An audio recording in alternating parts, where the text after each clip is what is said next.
RUID tətbiqi ilə qeydiyyat hələlik məcburi deyil. Düzdür, son günlər bəzi kütləvi informasiya vasitələrində və sosial şəbəkələrdə 1 iyul tarixindən etibarən Rusiya girişdən əvvəl xarici vətəndaşlar üçün RUID tətbiqi vasitəsilə qeydiyyatın məcburi olacağı ilə bağlı məlumatlar yayılmışdı. Lakin hazırda bu məlumatı təsdiqləyən rəsmi açıqlama mövcud deyil. Məlumatların yayılması ehtimal ki, xarici vətəndaşların rəqəmsal profilinin yaradılması üzrə eksperimentin ilkin müddəti ilə əlaqədardır. Belə ki, eksperimentin 30 iyun 25-ci ildən 30 iyun 26-cı ilədək davam etməsi planlaşdırılmışdı. Bununla belə Rusiya hökumətinin 26-cı il aprel ayında qəbul etdiyi qərarla eksperimentin müddəti 27-ci ilin sonuna dək uzadılıb.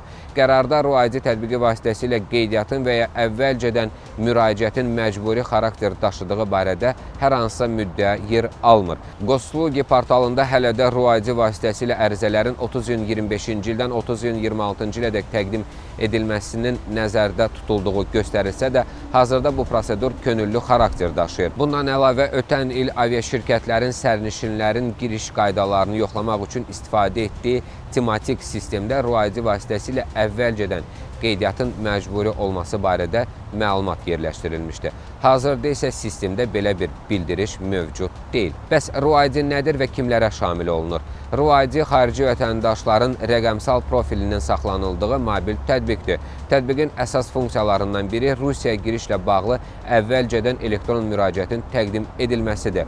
Layihəyə əsasən gələcəkdə Rusiya vizasız rejimlə səfər edən xarici vətəndaşların bu müraciəti təqdim etməsi nəzərdə tutulur. Bu kateqoriyaya Azərbaycan, Qazaxıstan, Özbəkistan, Ermənistan, Tacikistan, Qırğızistan, Gürcüstan və Latın Amerikasının bir sıra ölkələrinin vətəndaşları daxildir.